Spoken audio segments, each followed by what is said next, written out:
저는 3년째 다이어트를 아무 부담 없이 계속하고 있어요. 체지방률 10%대로 유지하는 게 그렇게 어려운 일이 아니라는 걸 분명히 알게 되실 겁니다. 닭가슴살을 안 먹고 어떻게 감량을 해야 되는지 그런 꿀팁까지 다 알려드릴 테니까 끝까지 봐주시기 바랍니다. 안녕하세요. 저는 교육업계 1위 플랫폼 이투스에서 국내 최초로 저탄고지와 케토제닉에 대해서 강의를 하고 있는 김윤겸이라고 합니다. 아마 썸네일 보고 무슨 개소리 하는 거야 막 이런 마음으로 들어오셨을 것 같은데 네, 여러분이 보신 게 맞습니다. 저는 실제로 다이어트 할 때 닭가슴살을 1g도 먹지 않아요. 한 3년 정도 됐습니다. 제가 지금 트레이너인데 제가 관리하는 회원들한테도 절대로 닭가슴살 먹으라고 권하지 않습니다. 이렇게 해서 제가 계속 회원들 관리나 제 몸 관리를 잘 못하느냐? 그렇지 않습니다. 저는 지금 3년째 체지방률 10%대 초반을 계속 유지하고 있고요. 좀 낮으면 10%도 나오고 제가 관리하는 회원들도 닭가슴살 안 먹고 감량 충분히 다 잘하고 있습니다. 그리고 무엇보다 닭가슴살은 맛없잖아요. 맛없는 거 안 먹고 맛있는 소고기, 돼지고기, 연어, 고등어 이런 거 먹으니까 저는 3년째 다이어트를 아무 부담 없이 계속하고 있어요. 체지방률 유지하는데 아주 도움이 됩니다. 제가 관리하는 분들도 마찬가지고요. 여러분들 만약에 썸네일 보고 조금 발끈했다면 잠깐 내려놓으시고 제가 하는 말 끝까지 한번 들어보세요. 그러면 여러분들도 저나 다른 분들처럼 체지방률 10%대로 유지하는 게 그렇게 어려운 일이 아니라는 걸 분명히 알게 되실 겁니다. 이제 본격적으로 시작하겠습니다. 배경이 원래 계속 스튜디오 비슷한 데서 찍다가 지금 간만에 야외를 나와봤는데 찍을 때가 놀이터밖에 없더라고요.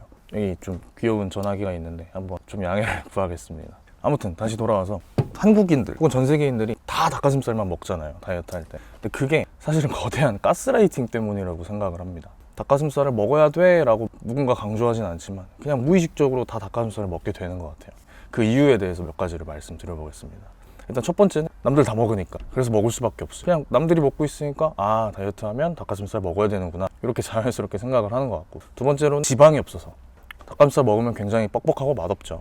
그게 지방이 없어서 그런 겁니다. 지방이 없으니까 살이 안 찔 것이다. 왜냐면 지방은 살찌니까. 이런 생각으로 닭가슴살 드시는 것 같고요. 세 번째로는 TV나 유튜브에서 의사나 트레이너 분들이 닭가슴살을 먹으라고 혹은 단백질 섭취를 늘리라고 되게 강조를 많이 해요. 그러다 보니까 단백질 함량이 높은 닭가슴살을 찾을 수밖에 없는 것 같아요. 그래서 오늘은 이 이유들이 왜 그런지 설명을 하고 닭가슴살을 안 먹고 어떻게 감량을 해야 되는지 그런 꿀팁까지 다 알려드릴 테니까 끝까지 봐주시기 바랍니다. 아까 남들 다 먹으니까 라고 했죠. 닭가슴살을 남들이 왜 먹기 시작했는지부터 알아야 돼요. 이 역사에 대해서 간단하게 설명을 해줄 텐데, 한국에서 닭가슴살을 주로 먹기 시작한 최초의 사람들 보디빌더입니다. 일반인들이 아니에요. 보디빌더들이 왜 닭가슴살을 먹었냐면 싸니까. 이유가 그게 딱 하나입니다. 그 전에는 계란을 먹었어요. 왜냐면 계란이 더 쌌거든요. 좀 이해를 돕기 위해서 그때 당시로 돌아가 보면 멀리 갈 필요도 없어요. 1980년대 그때만 해도 지금처럼 피트니스 산업이 발달하지 않았기 때문에 근육을 키워서 먹고 사는 보디빌더들은 수입원이 그렇게 많지가 않았습니다. 뭐 헬스장을 운영한다거나, 당시 체육관이었겠죠. 그렇게 뭐 사업이 잘 되지 않는 이상 대부분 조금 가난했어. 근육을 키우려면 단백질이 필요하고, 그러려면 식단을 먹어야 되는데 뭘로 제일 싸게 단백질을 채울 수 있을까를 고민했을 거예요. 근데 당시 대한민국에서는 닭가슴살이 수요가 별로 없었습니다. 맛이 없으니까. 그래서 시장에 가도 닭 다리나 날개 뭐 이런 부위들 위주로 팔고 닭가슴살은 그냥 폐기하는 경우도 많았어요. 그래서 보디빌더들이 이제 여기서 아이디어를 얻은 거죠. 저분들한테 닭가슴살을 싼 값에 공급받을 수 있겠다. 그때부터 보디빌더들이 닭가슴살을 많이 먹기 시작합니다. 내막을 모르는 일반인들 입장에서는 오, 저렇게 몸 좋은 사람들이 닭가슴살 먹네, 나도 먹어야지, 당연히 이렇게 생각할 수밖에 없겠죠. 그러다가 지금 우리 세대에서는 닭가슴살 물론 싸요. 제일 싸면 900원에도 삽니다. 근데 돼지고기나 소고기 식단도 그렇게 비싸지 않거든요. 다른 식단 먹고도 충분히 다이어트 할 수 있는 환경이 됐어요. 이제는 뭐 가성비를 따지신다면 해도 괜찮겠지만 저는 좋지 않은 선택이라고 봅니다. 왜냐면 닭가슴살을 먹으면 맛이 없어서 식단을 지속할 수가 없어요. 저도 그렇고 제가 만난 회원들 대부분도 그렇습니다. 물론 맛있으면 드셔도 돼요. 제 생각에는 조금 더 가격이 나가더라도 더 맛있는 걸 먹고 즐겁게 다이어트를 해야 건강하고 지속적으로 체중을 감량할 수 있다는 생각입니다.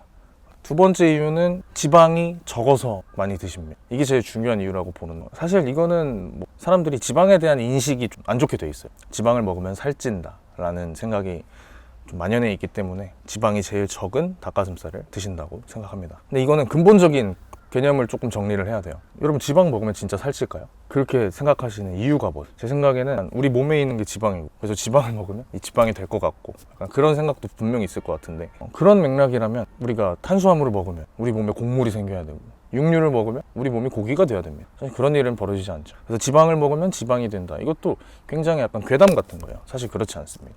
어떤 음식이나 똑같이 몸에 들어오면 소화 과정을 거치고 에너지로 전환되는 시스템이 있죠. 근데 지방이라고 해서 그게 그대로 살로 가지 않습니다. 오히려 제 다른 영상 보신 분들은 알겠지만 살찌는 가장 큰 원인은 탄수화물이에요. 그 중에서도 내 몸에 필요한 것보다 많이 먹는 과잉 탄수화물이 제일 문제입니다. 다른 예시에서도 찾을 수 있어요. 인간만 탄수화물을 먹고 살찌는 게 아닙니다. 우리 맛있는 소고기는 지방이 많은 소고기죠. 그럼 그런 소고기를 만들려면 소한테 뭘 먹일까요? 만약 지방이 제일 살이 잘 찐다면 축산업자들이 지방을 먹였을 겁니다. 하지만 현실은 그렇지 않죠. 그럼 우리에 가보면 다 곡물 먹입니다. 사탕수수 먹이고요. 다 곡류, 탄수화물 먹입니다. 그 이유는 탄수화물이 살이 제일 잘 찌기 때문이에요. 만약에 지방이 더 잘 쪘으면 다 지방으로 바꿨을 겁니다. 소만 그런 게 아니에요. 돼지도 그렇고. 푸아그라라는 요리가 있죠. 오리나 거위에 지방이 가득한 간을 먹는 그런 요리인데, 그 푸아그라를 만들려면 일단 오리와 거위를 살을 찌워야 됩니다. 그럼 어떻게 찌우느냐? 그때도 지방을 먹을까요? 아니요. 그때도 곡물을 먹입니다. 코스를 만들어서 오리의 입에 넣어놓고 강제 곡물을 주입합니다. 하지만 여기서 포인트는 이때조차 탄수화물을 먹인다는 거예요. 이것만 봐도 가장 효율적으로 살찔 수 있는 영양소가 탄수화물이라는 거를 너무 쉽게 알 수 있어요. 근데 우리 인간은 어떻죠? 삼시세끼 밥방면 먹죠.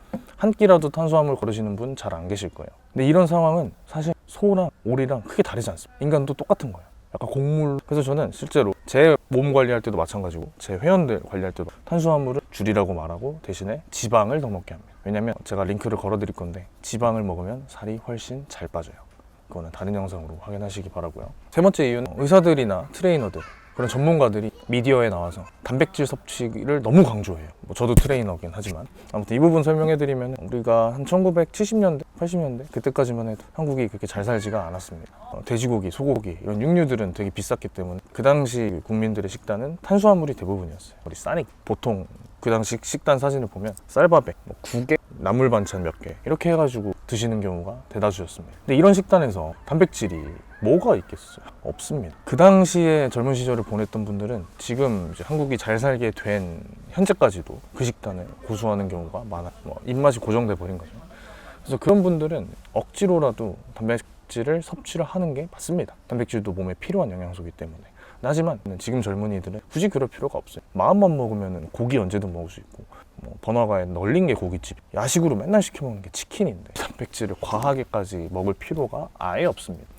실제로 우리가 음식물을 먹으면 소화 과정을 거쳐서 에너지를 만들죠. 이때 필연적으로 활성산소라는 물질이 생겨요. 이 활성산소는 모든 노화의 주범입니다. 그래서 활성산소를 최대한 덜 만드는 게 중요해요. 근데 활성산소가 언제 많이 만들어지냐면 1번 단백질 과식할 때. 그래서 만약에 내가 좀 닭가슴살을 과하게, 단백질을 과하게 섭취하면 여러분 결국에 늙을 수밖에 없어요.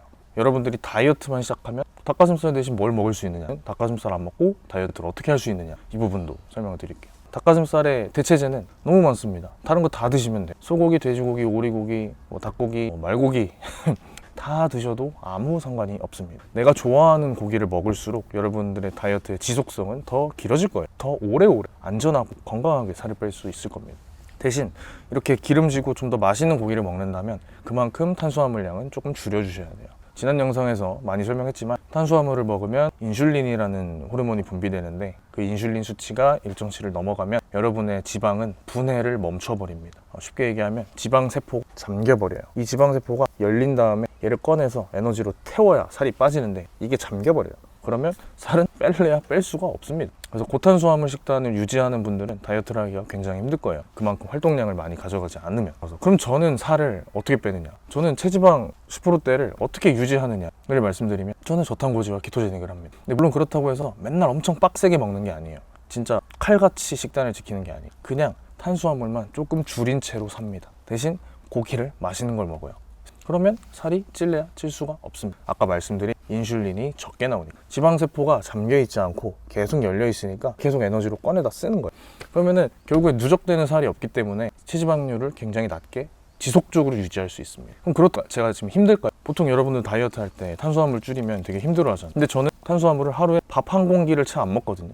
근데 그렇다고 해서 제가 굉장히 힘들어, 그렇지 않습니다. 저는 부족한 탄수화물만큼 건강한 지방과 맛있는 지방을 보충해서 먹기 때문에 언제나 에너지가 넘치고 남들보다 훨씬 더 많은 일을 하루에 처리하고 있습니다. 이처럼 결국 지속 가능하고 건강한 다이어트를 하려면 탄수화물을 줄이고 건강한 지방을 높이는 수밖에 없어요. 정확한 더 구체적인 방법들은 제가 유튜브에 많이 올려놨으니까 그 영상 참고해 주시길 바라고요. 다음 시간에는 제가 지금 회원들을 한 200~300명 정도를 만나뵌 것 같은데 그분들을 관리하면서 깨달은 살이 절대로 안 찌는 그런 다이어트 치트키에 대해서 설명을 드리겠습니다. 그러니까 구독 꼭 해주시고 좋아요도 부탁드리겠습니다. 감사합니다.